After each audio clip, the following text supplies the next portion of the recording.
Hey guys, and welcome to the Legends of Tomorrow podcast, and we are up to episode 6, and today's spotlight episode is on Hawkgirl and Hawkman. So we decided to put both these characters together. Honestly, it was a big debate. It was like, do we give them separate episodes? But I feel that, all of us felt here that their origins and their stories are so intertwined that we had to put them together, and that's what we decided to do. So let's introduce the panel before we get started. So Alan, what's going on? Introduce yourself. You're on last episode, and thank you for coming back.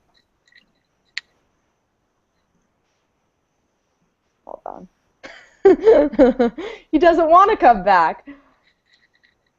All right, this one may require some editing. Oh, definitely. So we'll edit this part out. So we'll introduce Gregg first. So, hold on. Let's see. Okay, I think Alan is moving now. Yeah, sorry. I don't know why the signal keeps getting weird. No problem. All right, so we'll restart that part. So I'm going to introduce the panel. So first, Alan, do you want to introduce yourself? You're on last episode, which was great, and now you're here again. So yeah, introduce yourself. Yeah, I'm a pop culture and comic book historian. I've been writing professionally about the evolution of these characters and particularly superheroes and sci-fi franchises for a few years now. I wrote the book Doctor Who History, which is a New York Times bestseller. And yeah, I'm a longtime fan of different iterations of Hawkman and Hawkgirl. Awesome. Now, Gregg, my co-host, what's going on? Are you excited to talk some Hawkgirl and Hawkman? Yeah, I am, and I'm excited to learn more from Alan about these two characters, because I would not consider myself an expert on these two by any means. I think they have a pretty complicated history. My reading with the two has been pretty casual, and a lot of my knowledge stems from Justice League and Justice League Animate Unlimited, excuse me. Yeah, I agree. I mean, I feel like we're saying this about all these characters, but I was talking to Gregg about this before, but I've dabbled in Hawkgirl like a long time ago. I read some of her stuff, but same as Gregg. I mean, for what I've known from them is more from the animated stuff, and even Smallville, where we got to see Hawkman there.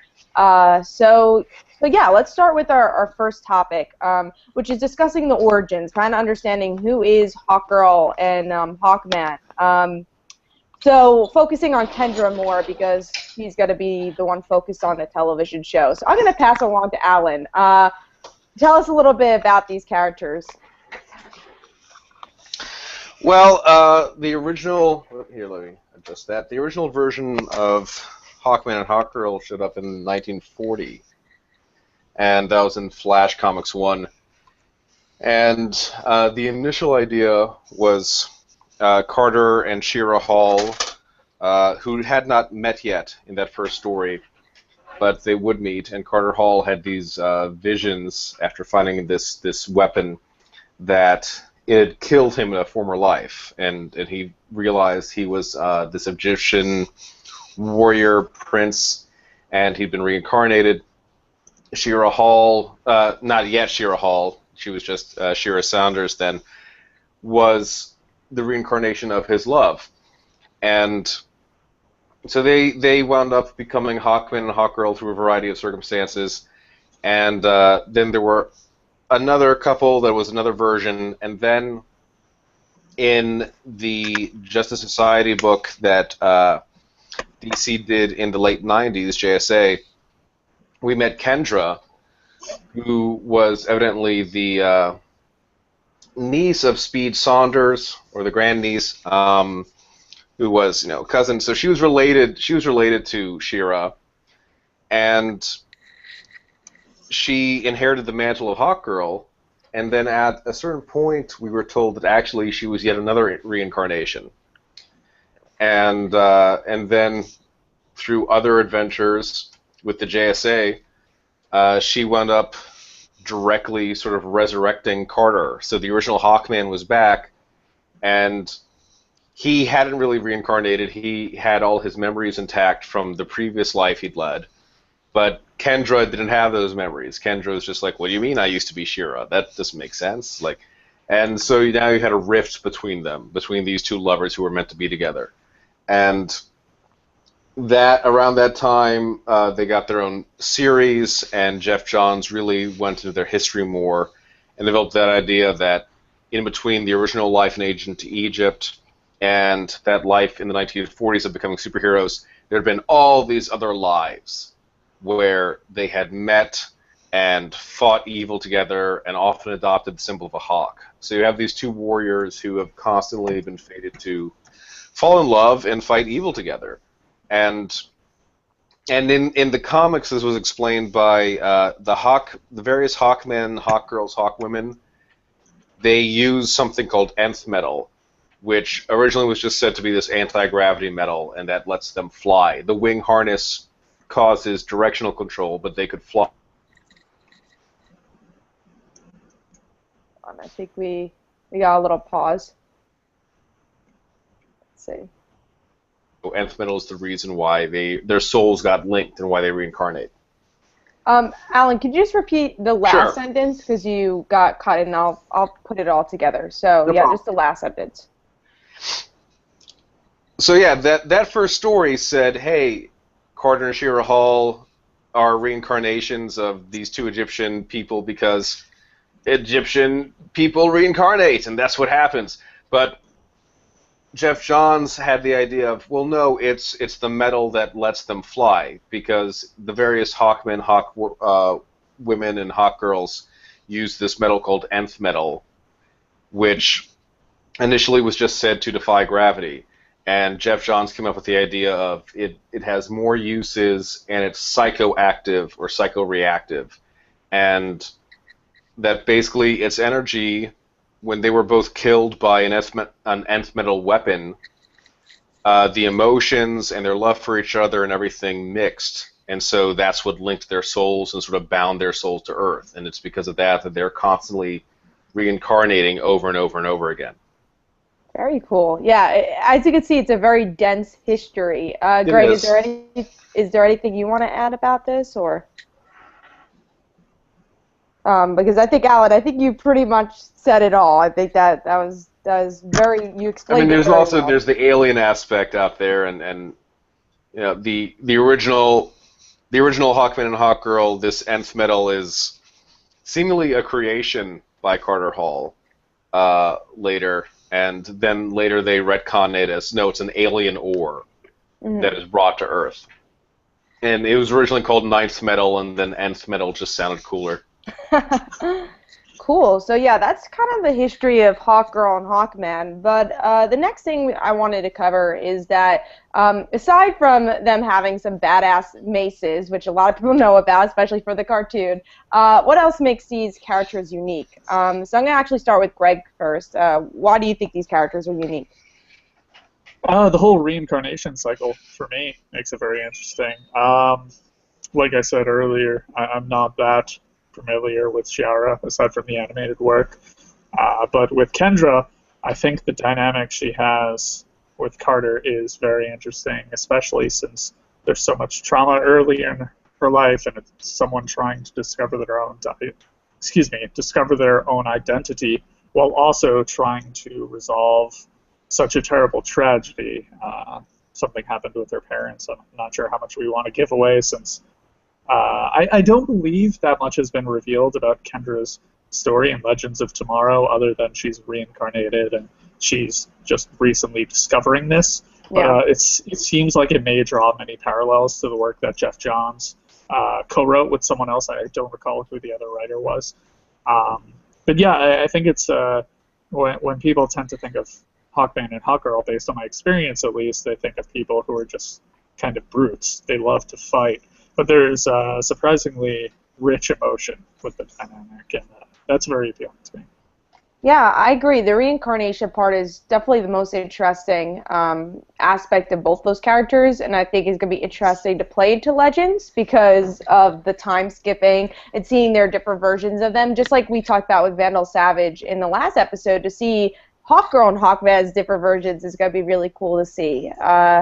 But yeah, and Kendra, like Gregg was saying, has a really traumatic backstory, and even the way she dies is really traumatic, which, again, maybe we'll talk about that later in the podcast. But Yeah, I hope they play parallels, but it might be really dark for the CW to cover. So I don't know. We'll have to see. Well, CW's covered quite a bit of darkness. I mean, on shows like Vampire Diaries and True.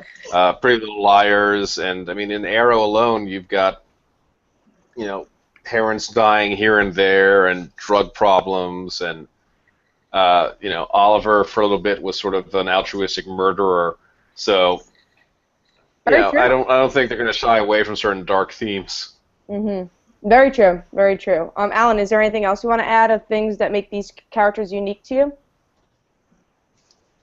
I mean, I think the fact that you can keep reinterpreting new versions of them. The other thing that really, in the Golden Age, they are very much partners in crime fighting. It's a while before She-Ra becomes Hawkgirl, but when she does join Carter's life, she is very much not his girlfriend who waits at home and hopes that he doesn't get hurt. She is a partner in his enterprises. She's back up with the gun, literally. Like, you'll see her as sort of this this dame of like crime noir pulp fiction style, where looks like Carter's in trouble, and she's got her trench coat and the gun ready to take care of whatever's going down.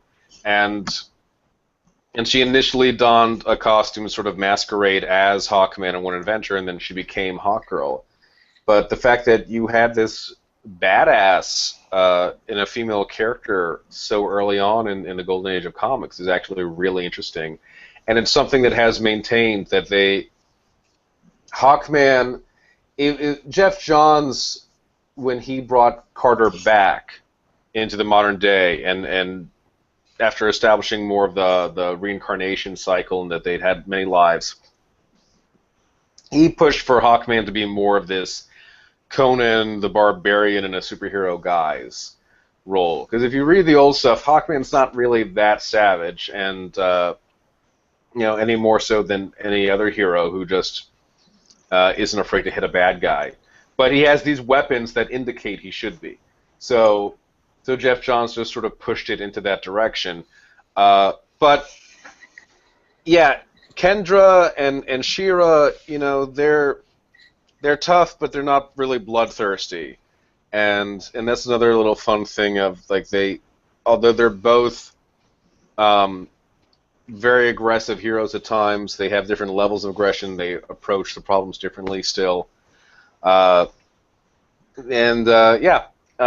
like, as much as I dig them, I did have a fondness for the alien versions that were introduced in the Silver Age, and which were then seen in the cartoon Justice League, where it was, instead of She-Ra and Carter, it was Katar Hol and Shayera. And they were introduced as alien cops, part of the Hawkman police force on Thanagar, and they came to Earth, and they have nth metal for anti-gravity and all. And that was also interesting because when they were introduced, they were already husband and wife. So you had these, like, husband and wife superheroes already introduced, brought to you. They flirted. They were funny together. They had a good relationship. They would challenge each other as you got to know them more. She was a little bit more into mythology and religious beliefs, and he was more of a scientist and a little closed-minded at times. And so, yeah, they've always had a really interesting relationship. And later on, the comics connected the alien culture of Thanagar to Carter Hall and She-Ra Hall. Said, oh yeah, it was a ship from Thanagar that landed in ancient Egypt long ago, and that's where Khufu, who later reincarnates into Carter, gets nth metal, and has this idea to, like, put on hawk wings and something. He basically learns a bit about Thanagarian culture. Awesome. So the next thing I wanted to talk about was that Adam and Hawkman have a really good relationship. So how do you think that's going to play out in Legends of Tomorrow? I'm going to start out with Gregg for this one first. How do you think it's going to play out? I think a lot of that depends on how much Hawkman is used. I don't think it's been made clear yet whether he'll just be kind of a supporting character for Hawkgirl's story, or if he'll have a stronger interaction with the rest of the team. I would assume the latter, because it would seem like a bit of a waste to only use them for like flashbacks of reincarnation scenes of her previous life, because if they're doing that, then obviously they have to draw some source material and pull it into the current story, and maybe have Carter Hall in the present interacting with her, interacting with Kendra. So if that does happen, I think it would be fun to see this. I think it was Green Arrow who said, Green Arrow once said that Adam told him that Carter Hall is like two different people when he has the mask on and the mask off. And it would be interesting to see if the actor really plays that out. I kind of like the difference between Wow. The ability to talk is pretty tough. Kind of like the difference between Clark Kent and Superman. It would be interesting if when he has the mask off, he's more, sophisticated. And then when the mask is on, that's like he's in the zone, ready to fight kind of deal. So that would be interesting, and I would like to see Brandon Roth able to play off of both those characters and to see them develop a bond. That would be it would be kind of it has the potential to be touching and also entertaining, of course. Yeah, I agree, because I think at first they're going to seem like they have two different attitudes, like two different personalities, but that's going to make the friendship really fun if they end up doing the friendship in the show.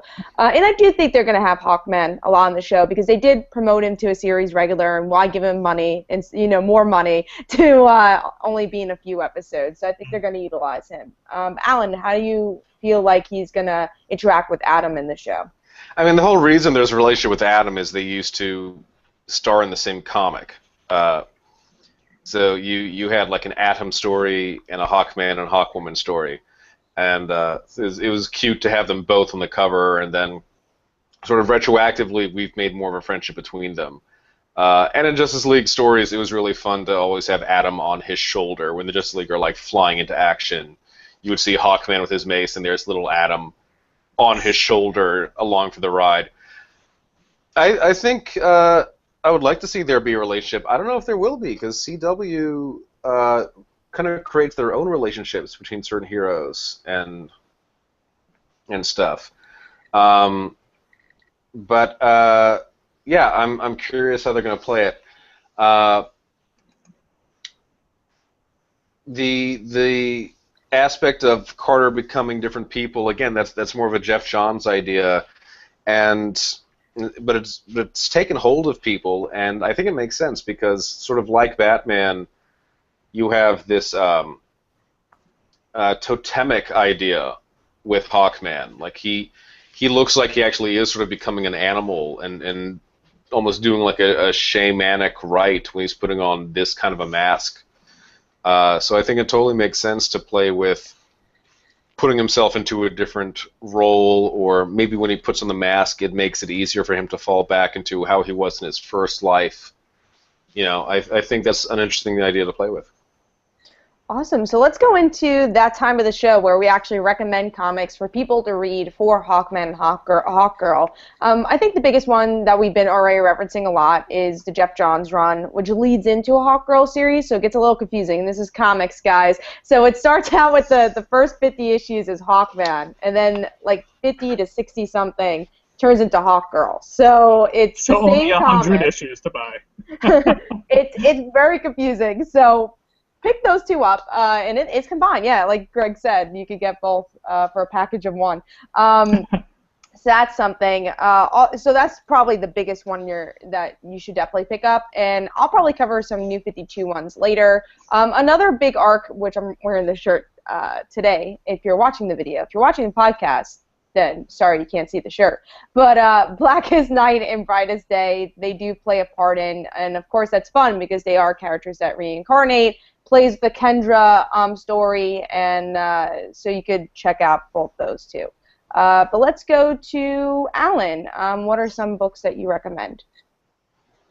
I mean, I'd go for the JSA runs that when Jeff Johns was really headlining the team. So, get back to when Carter Hall returns. because that's sort of the beginning of the new interpretation of the relationship. If you don't have any knowledge of Hawkman before then, or any comics that take place before then, it's okay. Jeff actually does a lovely job of updating the history while creating his own version of the mythos, and so you sort of have everything you need to know right there.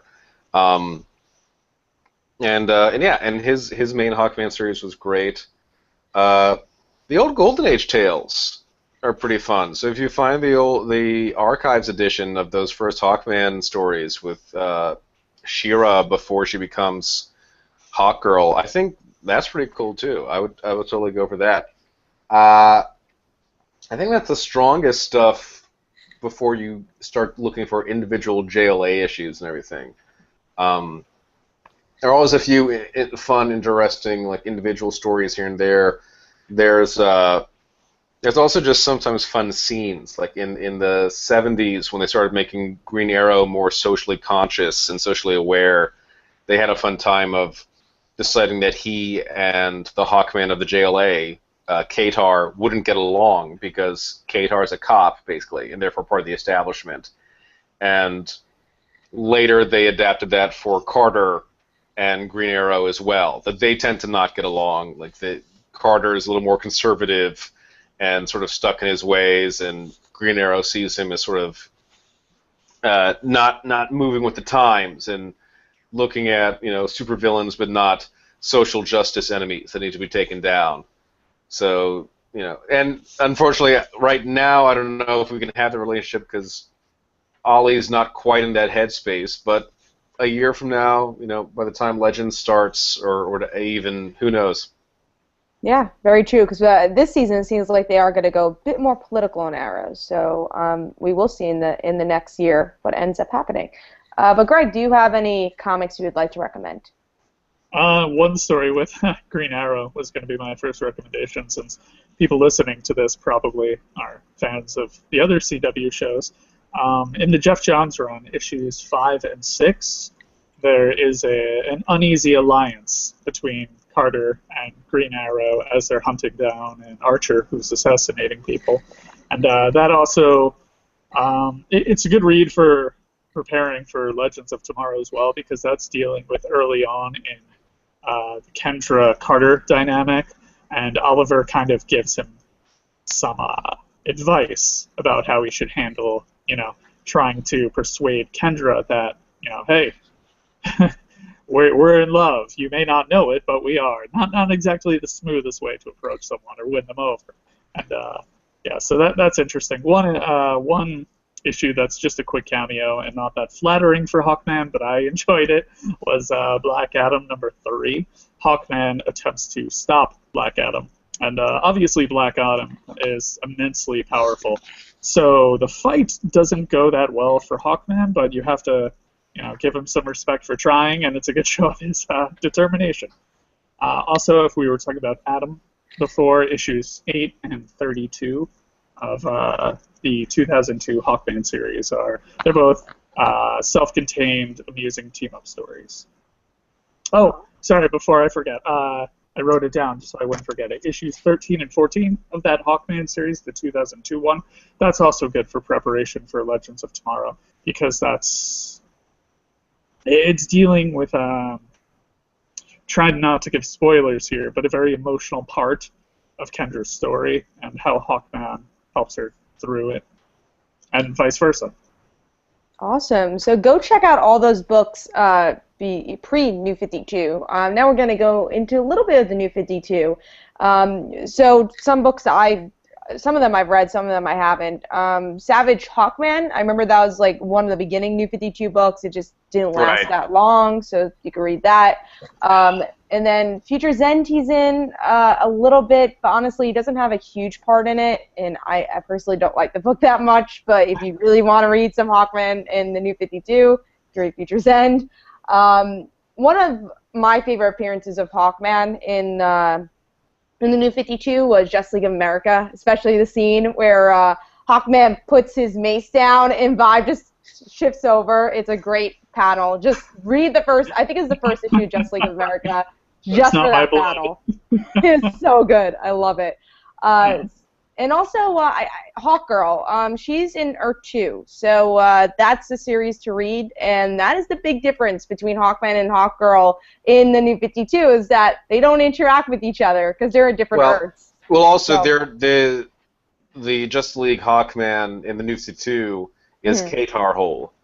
So it's not Carter exactly, like they went more with the alien version, whereas Egyptian reincarnation version is more on the Earth 2 side. Exactly. So they kind of split it apart, and also, totally. Thank you for mentioning that. Also, Alan, is there anything else that you want to mention about the New 52 and differences? I'm not wild about how Hawkman was tackled in the main title. It really feels like no one knew what to do with him or which version to approach, and so it became this series where no one really knew what was going on.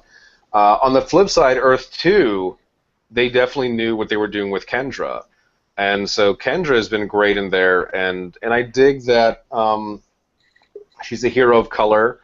Because honestly, if you're going to give it connection to Egyptian roots, why not?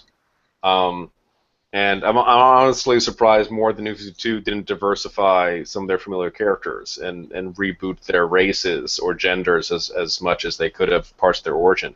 So I really dig Kendra in the Earth 2 thing. I think she has a pretty cool new costume. I think it was an interesting... Yeah, it was like a blue type costume. It was pretty cool. It's an interesting redesign. I think it's a very cool look. I dig how she's been portrayed.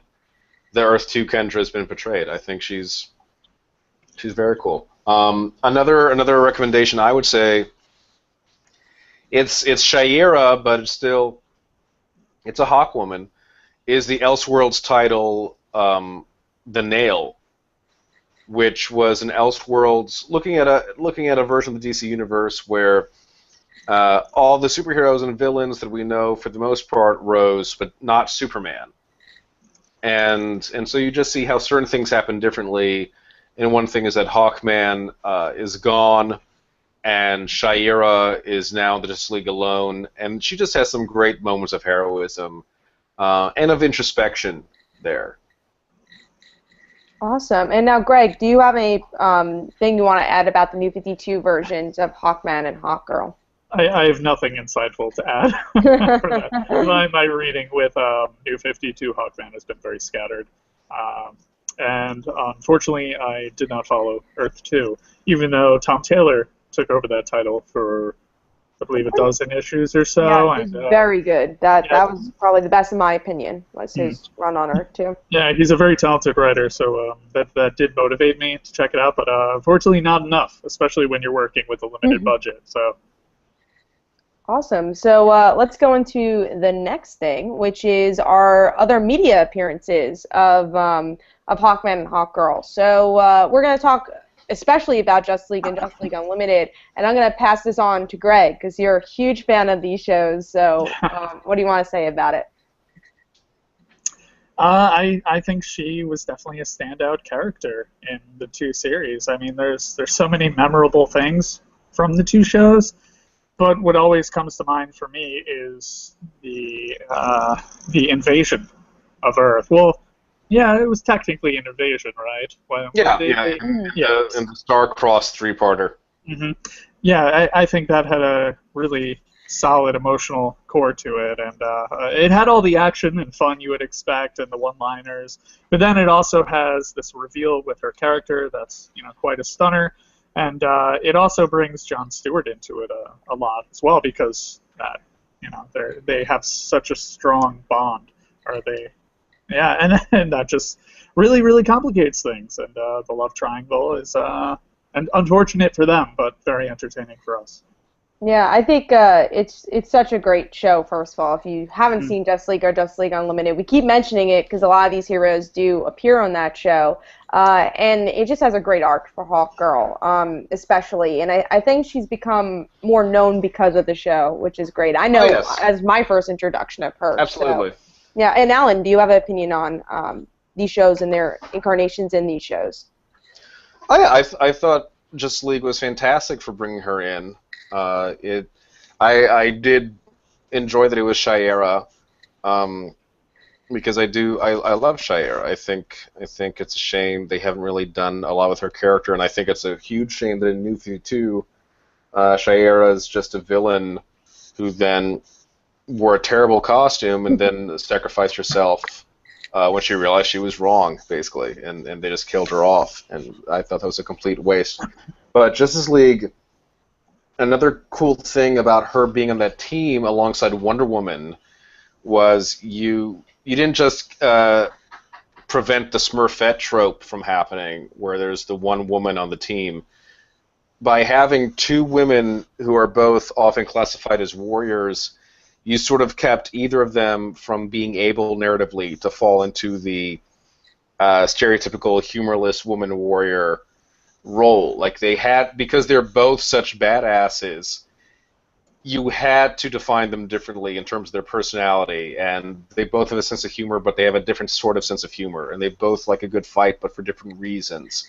And they both definitely work on the team, but in different ways. And I thought that was great, and we don't often see that with how certain women who are similar operate in superhero teams. Usually we'll have two women who are very, very different. And yeah, there's a great... her relationship with Jon Stewart was sort of slow in building, which was nice, and you got to see this bond form over time. There was a two-parter with Despero and the Green Lantern Corps, and you see a bit of it form there. And then there's the great single-episode story Comfort and Joy, where Hawkgirl and Jon Stewart basically spend the holidays together. And Hawkgirl's Shayera's idea of what to do for a fun time is fantastic. And it involves bruises, and it's yeah. So I think that's great. I think it was because of those and because of remarks she made. Like, I mean, also introducing her in that show, they did not have Hawkman, and they did not have it that, as in the Silver Age, she and Katar had come to Earth to sort of study Earth culture and Earth police methods, and they stuck around. They had it that she explained she had been lost, that she'd been accidentally teleported to Earth, and she did not know where Earth was in relation to where Thanagar was, so she was stuck here. And there were a couple episodes where she talked about that feeling of being lost, of being apart from her people, and trying to find a place on Earth. And then other information comes to light that gives you a new insight into her character, and it's very interesting what they played with her. And that storyline has reverberations through Justice League Unlimited, the sequel series, which again was fantastic to see. It was fantastic to see that long form storytelling. Yeah, definitely go check out both these series if you haven't. Another show that Hawkman at least has appeared in is Smallville, and he is in a good amount of episodes towards the end. It was more focused on the JSA, so if you like him in the JSA, I would watch it, give it a try. As his first live action show, you get to see his costume, and a lot of people are comparing the new costume to that one. Hawkgirl, I think maybe was in one episode or mentioned in one episode. But she's mentioned. She's dead. Mm-hmm. Yeah, she's mentioned. Okay. Yeah, it's a shame that they decided. I'm sure it was for budgetary reasons. They decided they can only have one Hawk person, and they decided him instead of her. So he mentions that she died in battle, and so part of him is just sort of waiting to die, so that they can both be reincarnated again and meet again. Yeah, so but definitely check it out if you. I don't remember which season. Do you remember which season it was? I know it was the later seasons. You remember which one was the JSA season? As I recall, they first showed up in season 9. That's what I thought. I thought it was season 9. Because he's already around in season 10, and he actually has it's the first or second episode. No, it's the second episode. He meets up with Lois Lane on an archaeological dig. Yes. And they have a nice conversation about relationships over drinks, which is just great. And also it's fun because they very much played up that Hawkman is a no crap kind of character. It's just like, look, I'm not going to be coy and and act like I don't know what's going on in your life. Like, I know what's going on. I know who your boyfriend is. Like, so let's just drink and talk about this. And I thought that was a great approach to the character. Those last 3 seasons of Smallville in general are actually pretty badass. So yeah, it's interesting that the costume thing. It's the new costumes we've seen. I dig the helmets, and I could be okay with the costumes. They don't seem like they belong together to me. The helmets are so we're superheroes and we're in a comic book and we're in this slightly absurdist reality, and that's awesome. And then the costumes are very Project Runway Street, where inspired by Hawkman and Hawkgirl, and the costumes, as they're calling them, are a little too subtle for me in terms of Legends of Tomorrow. Not that it's going to be a bad show, not that it's not going to look good on screen. It's just my own personal design bias. So that was actually the next topic we're going to talk about. So just to add on that, Alan, what do you think of them not having their wings in the image? I mean, that could mean any number of things. I mean, we don't know what the stills are from, what the context is, and in the comics, the wings were a harness.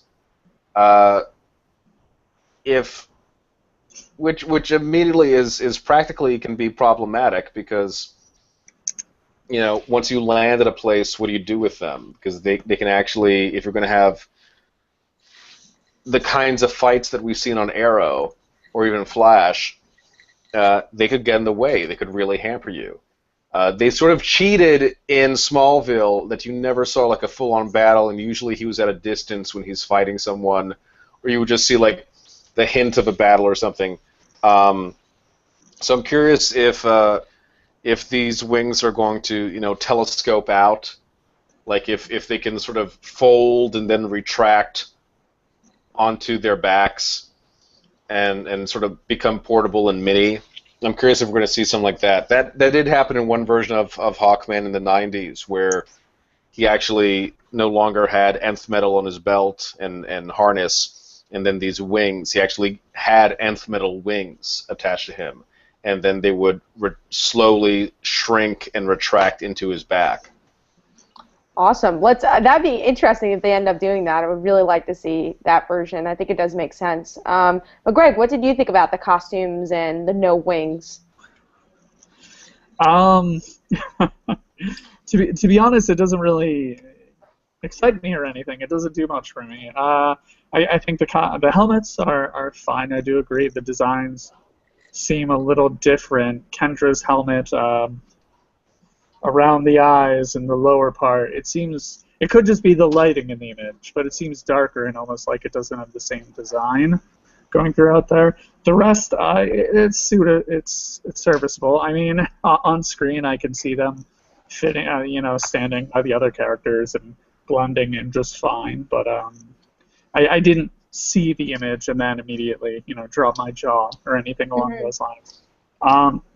As for the wings, a lot's going to depend on in scenes whether they use practical or CGI. I imagine CGI for some scenes, and for most scenes probably.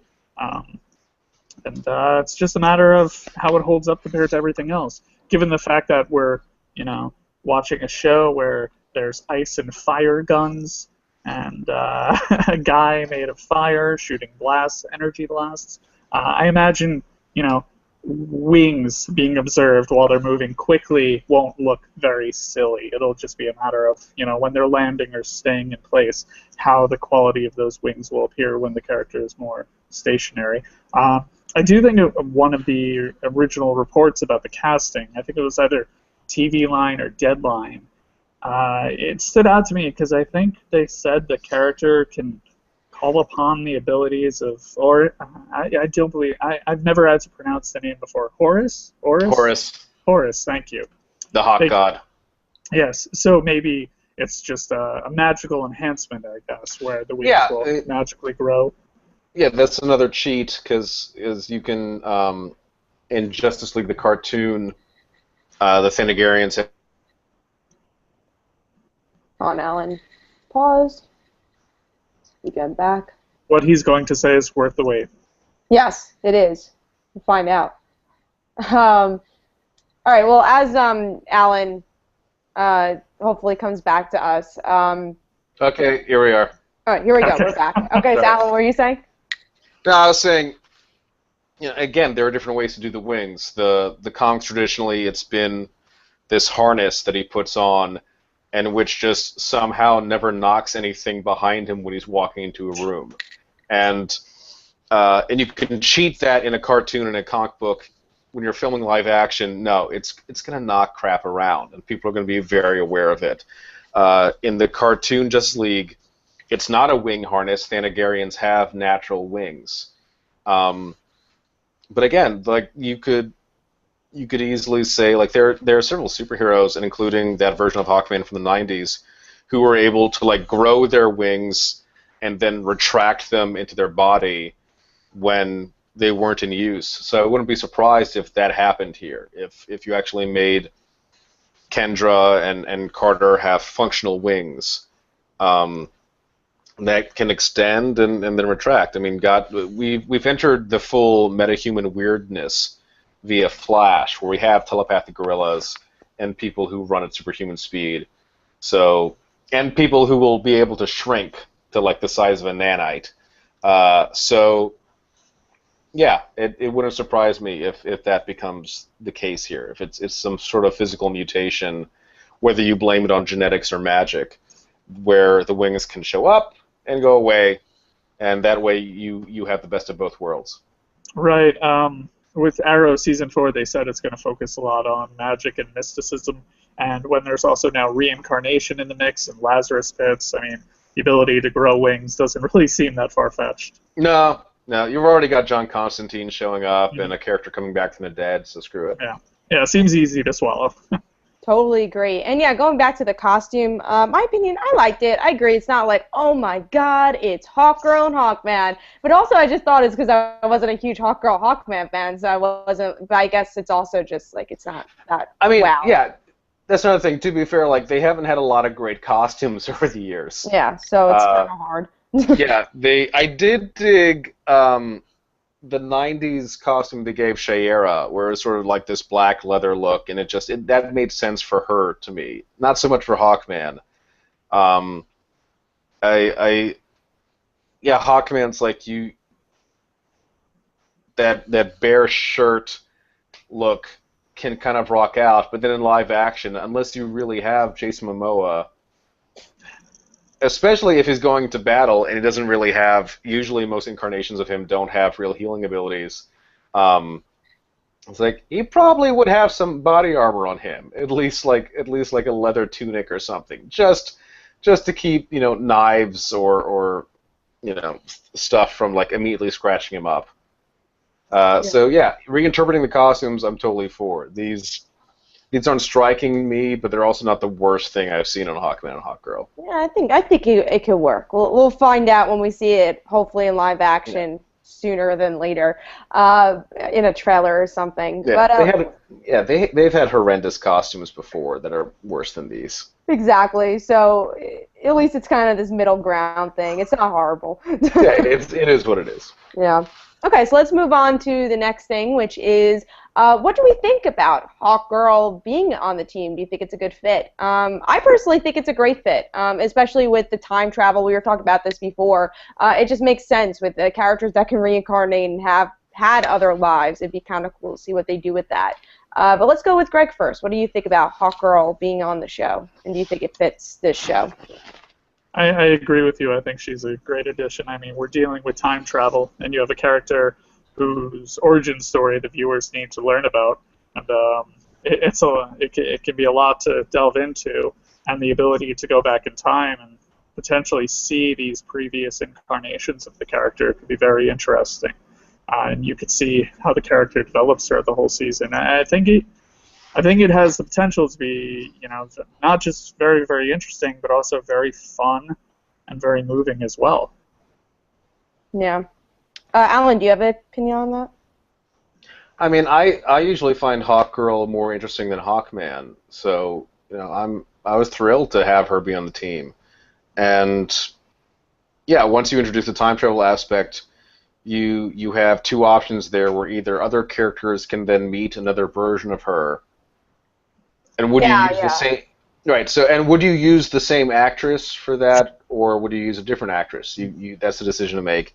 You also have the potential of her on some time travel trip meeting herself in a different life, which is something that has been played in the comics, and how there's that thing of, do I tell this earlier version I'm who they'll become, after many centuries and deaths, and it's a fun idea to play with. We also have had a reference already in Flash Season 1 to one of the previous lives of Carter and Kendra, because there's an episode, I forget which one, but Barry is being mugged in an alley, and it kind of laughs like, wow, you have no idea, you are mugging the wrong person. I'm the worst person you could mug. And he takes down the mugger very easily, and it's very cute and funny. If you look in the background behind him, there is a movie poster for a Western movie about Nighthawk and Cinnamon.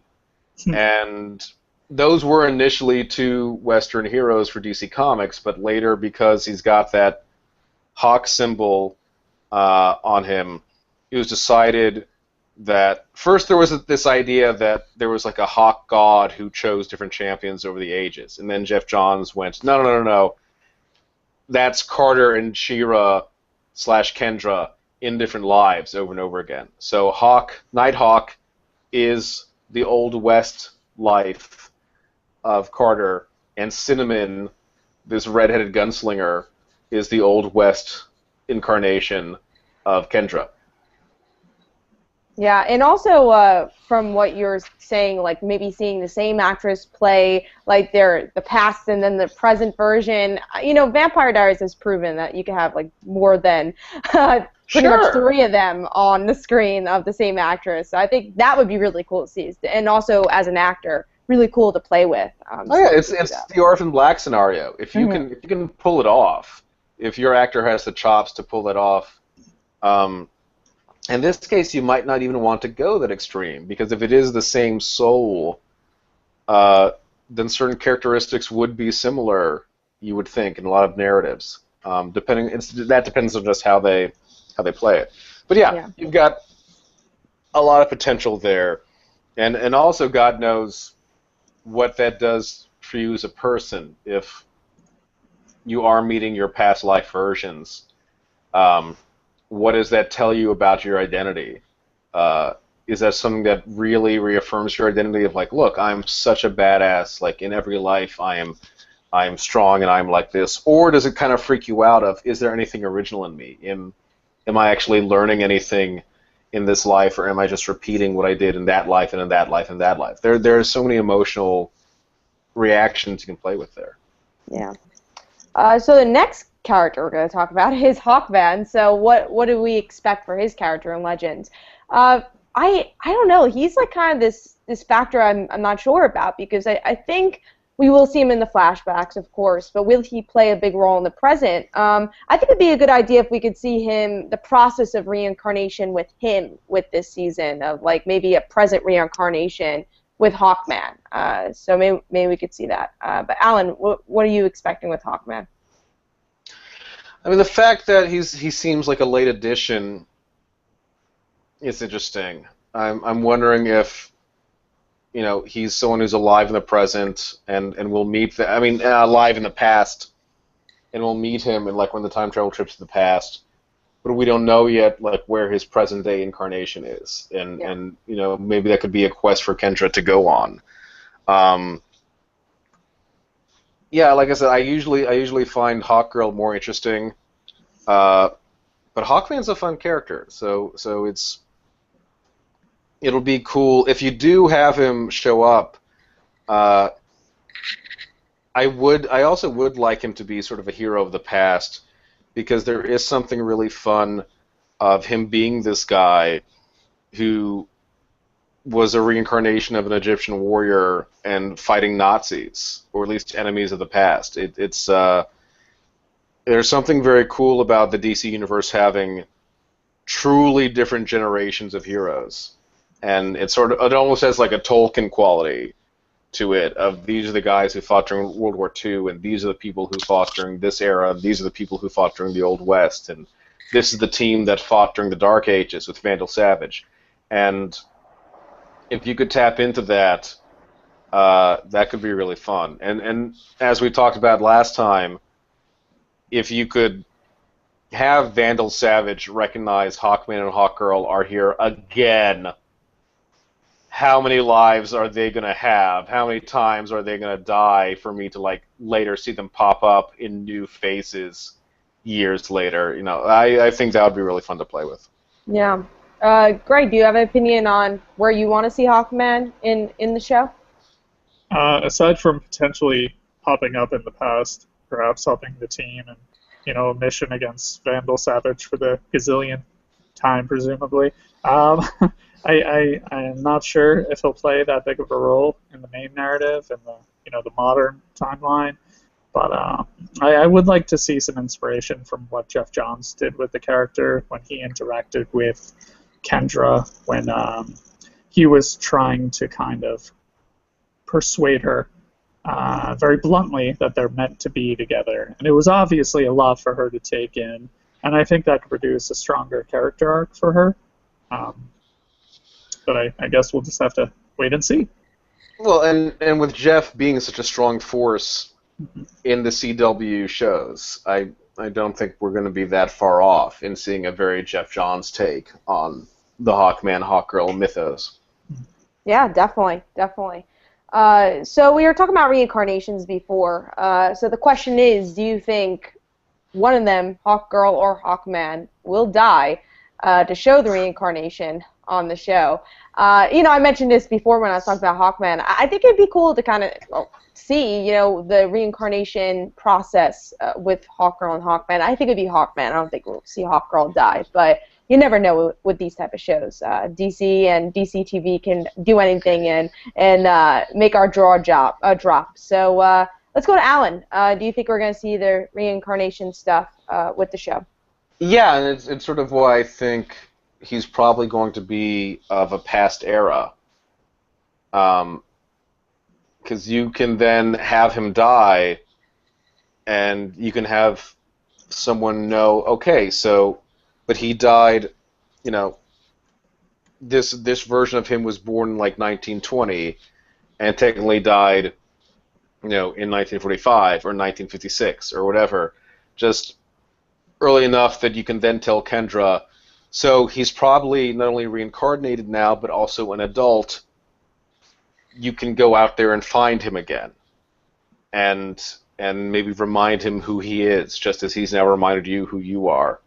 I think that's a very logical step to take the character, and it does get immediately across this whole saga that they go through. Mm-hmm. How about you, Greg? That's pretty much what I was thinking. I think that's the best way to, show the viewer how the reincarnation is handled. You can have someone spewing exposition about how they've lived past lives, but actually literally showing it instead of just talking about it could be, a very effective way to make reincarnation much more convincing, especially in this world where things are slowly beginning to get more and more surreal. Mm-hmm. Cool. So the last thing we're going to talk about with Hawkgirl and Hawkman is there anything you want to add that you really want to see with these two characters? I think for me, like we've talked about it all, the reincarnation, the past lives, that's what I really want to see, and obviously seeing their interaction with each other. Alan, what do you want to see with these two characters if we haven't talked about it? Well, when she does realize that she's a reincarnation, that she's not just the inheritor of the Hawkgirl mantle, but she is literally the reincarnation of She-Ra.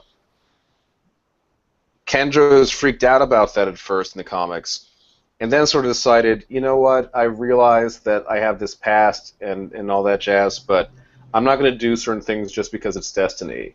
And, she told Carter, I'm not going to fall in love with you just because it's destiny. I do feel close to you, but I might date other people first. And, I'm going to have to discover who you are and on my terms fall in love with you and start a relationship with you. It's not going to just be the same. And I think that's a really strong message in general. Just symbolically, you are not defined by your past. You choose your identity. So I really would like to see that direction for her character. I hope so. That'd be awesome to see. Greg, do you have anything else you wanted to say? Sure. Assuming that Hawkman is in the present and trying to be very persuasive about why they should immediately be together instead of letting her try to discover who she is and, decide these things for herself instead of just saying this is what you're supposed to do, just accept it. I think Green Arrow had an interesting talk with him about that really kind of temporarily opened his eyes. And it would be interesting if they had, a cameo from Arrow. I know they won't have the same kind of dynamic that they would in the comic, and this version of Arrow isn't really political, but he certainly has plenty of experience when it comes to relationships. So to see him offer some brief advice could be interesting, and if not, I would like to see that from Adam, because if anyone should understand that you can't, just because you love someone doesn't mean they're automatically going to love you back. That's certainly something Ray Palmer, unfortunately, understands in the CW universe. Definitely. So before we start closing out, just talk some news pieces that came out. We already talked about Hawkgirl and Hawkman's costumes, but a big news piece that came out this week is that Legends of Tomorrow will be at New York Comic Con. So I will be at New York Comic Con this year. I go every year. So hopefully I could, try to do some press for Legends of Tomorrow. Don't know if I'll be able to see the panel because supposedly it's like a 5-hour panel and it's like all the Warner Brothers stuff. So it's like, some shows I'm not interested in, like Person of Interest, and, there's Blind Spot, and Supergirl, but it's going to be showing the pilot again. So yeah, it's like a ton of Warner Brothers shows, like, at once. So, and Legends of Tomorrow is, like, stuck in the middle. I will try to get some press for that, and maybe I'll go see the panel. I don't know yet, but we'll see. So, Alan, are you going to be going to New York Comic Con this year? And if so, are you going to see the Legends of Tomorrow? Are you excited about this? No, I'm going to be at Geek Girl Con in Seattle that weekend. Awesome. Well, go see Alan. So I'll be enjoying that.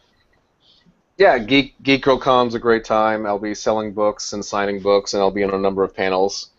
And yeah, I always have a great time at Geek Girl Con. I'm certainly excited for Legends of Tomorrow. Absolutely. I hope to see it soonish. Awesome. Greg, are you excited to see Legends of Tomorrow if you are going to New York Comic Con? If I am going to Comic Con, yes. I would be excited to see that, though based on the description of the panel, it definitely doesn't sound like I'll, if I am going there, it may be for something else. So I probably wouldn't have 5 hours to set aside for that. But hopefully if they do release a new trailer, I imagine that would hit the web, an official version of it would hit the web in the near future. Yeah, I hope so. Yeah, I thought it was weird that they made it like a 5-hour panel.